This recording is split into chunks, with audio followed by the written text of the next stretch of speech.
Hi everybody, how you going? This is Brigette. I wanted to just give you a little hint with your home flower arranging, everyone.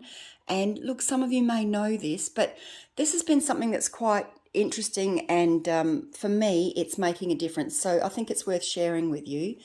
First of all, I've got a pretty little scene happening here, and I think that looks lovely. You know, very cottage core next to my spice rack and near my sink. The lacy curtains, it all looks very pretty. We've got, wooden bowls, and we've got a wire fruit basket. I've got my old rolling pin, and I've got this lovely earthenware jug, which I'm using as a water vessel, as a vase for my flowers, which are all, they're very pretty homegrown flowers. One thing I don't know if you're aware of, though, is that if you put your flowers next to fruit, in particular your bananas, your flowers won't last as long in your kitchen. So my suggestion to you is make up your mind whether you want to move the flowers or the bananas in particular, because they produce a hormone called ethylene, and that ethylene helps ripen other fruit, like my nectarine here, which is really handy in a fruit bowl. But when you've got flowers and you want them to last quite a while, then the ethylene's going to go against that. It's actually going to make them open quicker and not last as long. It will progress the aging side for the flowers. So if you wanted to open flowers, that's a good idea, just like ripening fruit. But if your flowers are in condition that you want them to last sort of like that for at least, 3, 4 to 5 days to a week, with some flowers, you will get longer than a week.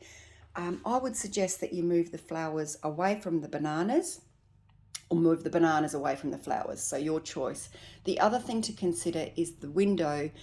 Looks lovely. It looks so pretty having them sitting at the windowsill. I love how the patterns of light come in behind the flowers at different times of the day. But I just also want you to be aware that if you put your flowers right on the windowsill, they're going to be affected by the sunlight coming through the glass. So this windowsill here doesn't get direct light on it. It's got like a bit of an overhanging above it, and a little, what do you call it? Like a little veranda sits over the top of this window.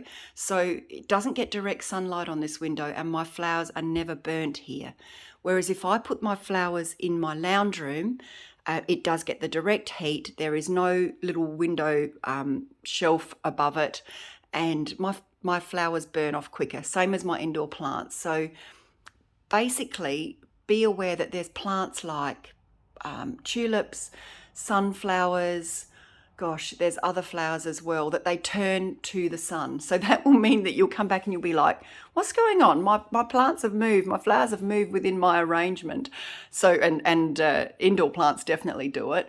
So just keep an eye on where you want to put your flowers. In particular, what we're talking about today is protect them from direct light. They need the light. It looks beautiful. It's very photogenic and very like it's pleasing on the eye. But please don't damage your flowers because they're getting the extra, the harsher light coming through the glass at them. Put them in a windowsill that is very protected, or else put them on a table in your dining room, for example, your hallway, your lounge room. And particularly if they're a strong smelling flower, I would be mindful of if you put them in your bedroom or not, because sometimes that can affect you with your sleeping. So there's my little hints, quite a few really, in a couple of minutes. And I just wanted to say g'day, thanks for following the page, and hopefully I can share some more helpful hints with you. And by the way, these bananas won't last long because Gary does his milkshakes. Okay, see you later everybody. Have a great day. Bye-bye.